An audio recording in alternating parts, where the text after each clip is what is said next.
Hi everyone. Well, it's Karen and I've come with a story. The story for today is The Day You Begin. Well, here it is, fall, and most kids are starting school. Whether going to school in a room or whether you're going online, as so many people are right now, the chances are that if you're new to that school or that classroom, you might be wondering, well, am I going to fit in? What's it going to be like? I know I felt that way when we moved, and in 4th grade I was going into a new school. And that's what this book is about. The Day You Begin. That's by Jacqueline Woodson and Rafael López. And I think this book is very, very helpful to most of us because at one time or another, we always feel different. There will be times when you walk into a room and no one there is quite like you. And look, here's our first character walking in cautiously. What's going to happen? Maybe it will be your skin or your clothes or the curl of your hair. And there are some kids that don't look like her. They don't have that lovely curly hair. There will be times when no one understands the way words curl from your mouth, the beautiful language of the country you left behind. My name is Rigoberto. We just moved here from Venezuela. And because they don't understand, the classroom will fill with laughter until the teacher quiets everyone. And here's Rigoberto, looking sad because people are laughing at his voice, his accent.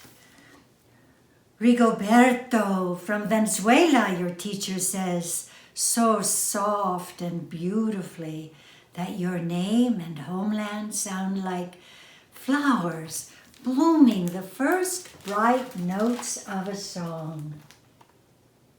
And so the teacher knows how to pronounce that. And maybe she's even a Spanish speaker originally. There will be times when the words don't come. Your own voice, once huge, now smaller, when the teacher asks, "What did you do last summer? Tell the class your story." "We went to France," Chayla says. "These shells came from a beach in Maine." A boy named Jonathan holds out a jar filled with tiny shells, so fragile they look like they'll turn to dust in your own untraveled hands. "My whole family went to India, Spain, South Carolina, each souvenir a triumph." Their travels go on and on. See one from Paris, the Eiffel Tower, another from Asia.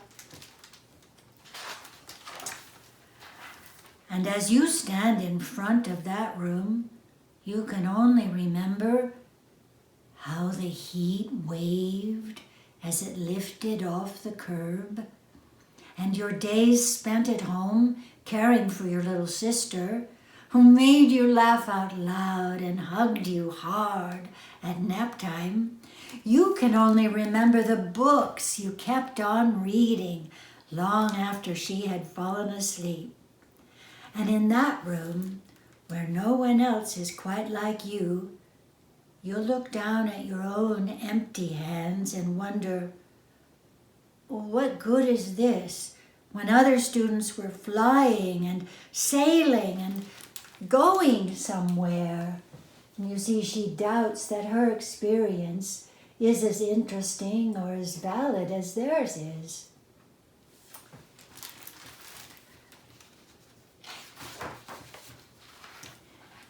There will be times when the lunch your mother packed for you is too strange or too unfamiliar to others to love as you do. And here the kids are looking at her lunch like, what is that? And so she sits alone, huddling her lunch. Even when your own friend Nadia will wrinkle her nose and say, what's in there anyway? And you'll wonder how she doesn't see the rice beneath the meat and kimchi. You'll wonder why she doesn't remember that rice is the most popular food in the whole world. And here's the girl with her special lunch that mother has made. And she's likely the one that went to India last summer to see the whole family. There will be times when the climbing bars are too high, the run is too fast or too far. The game isn't one you can ever really play. I don't want him on our team. You can watch. Maybe you can have a turn later. I remember that happening, being the last one to be picked on the team.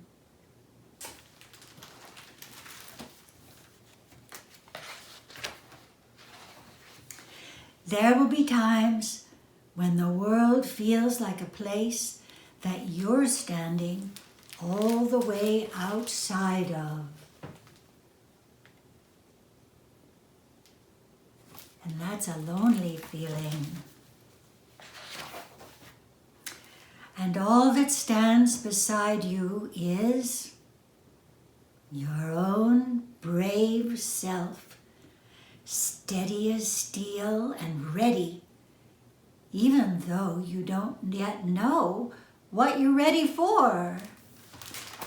But you look inside yourself to find your courage until you find out what you are ready for. There will be times when you walk into a room and no one there is quite like you until the day you begin to share your stories. My name is Angelina. I spent my whole summer with my little sister. You tell the class, your voice stronger than it was a minute ago, reading books and telling stories, and even though we were right on our block, it was like we got to go everywhere. Because in your imagination, reading a book, it seems like you are traveling far away. Your name is like my sister's, Rigoberto says. Her name is Angelina too. And all at once, in the room where no one else is quite like you, the world opens itself up a little wider to make some space for you. It doesn't take long before someone identifies with you. This is the day you begin to find the places inside, your laughter and your lunches, your books, your travel, and your stories, where every new friend has something a little like you and something else so fabulously not quite like you at all. And isn't that fun, getting to know people who are not quite like us at all? They've made friends. And here you see the 3 kids, all of whom feel happy and at home, lying down in the grass. Because we all have something in common, really, don't we? Well, that's a lovely story, and I'm wishing you all the best in your school situation, whether that's in a room, in a Zoom room, in your own home, wherever it is. that you have a wonderful, wonderful autumn time at school. See you next time.